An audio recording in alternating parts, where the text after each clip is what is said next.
de du nere wanga nyono gang de wa paraba wanga ho gang de du jali wanga nero gang de du jali wanga nyono gang de du kal paraba juli gang de do pire mitiwa gang de do kal paraya kal para gang de du jali gang mo kwe la pet pet jali gang ma piri me la pet pet jali gang a juli gang de du jali ngom ma juli ngom de o jali ngom ma be bo gang jali ngom ma juli ngom de do pire mita nen kidi do pire mita nen kidi wa pire mita nelo kidi do ngom para ya ngom para gang de du jali wara chana nen pa du wara gang ni gang du jali wara chana nen gang juli jali ngom ma juli pige kudu jali ngom ma kwe la pit pit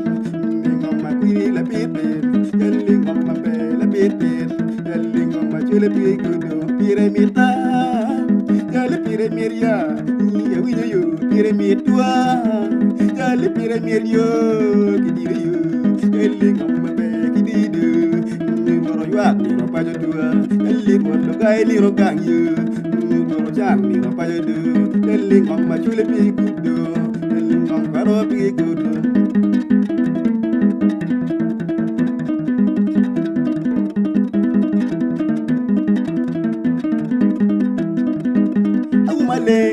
Umaleng toto, umaleng manyamado, ina maleng manyamado mudo na bana umaleng, kaliting kuloba, nenja worodo mudo na bana jagaleng, kaliting kulodo, nenja bilodo mudo na bana umaleng, kaliting kulodo,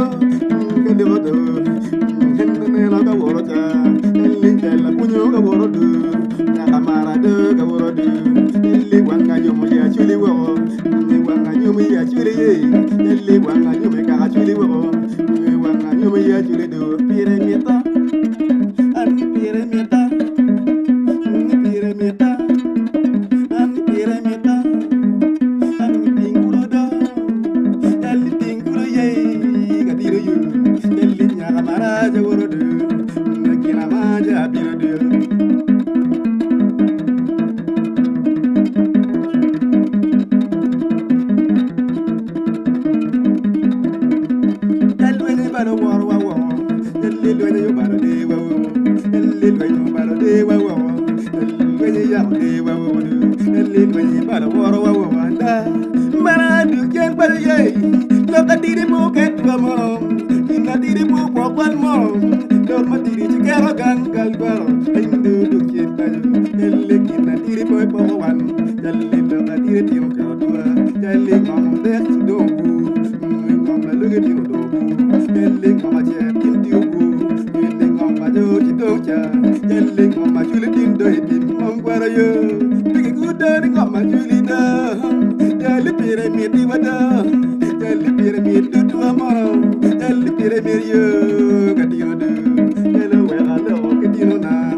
Wanga ugang dido, jali wanga nero gidido,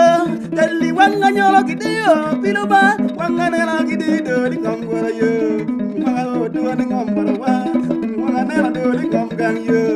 wanga otua lingom gang wa, wanga nyolo yo lingom gora wa, wanga nyolo tua mo.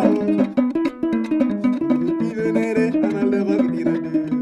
nyonya kamana chabio do, leng dok dok kulu leng, jali pire mita. Nyaka leng, jom tan nyaka leng.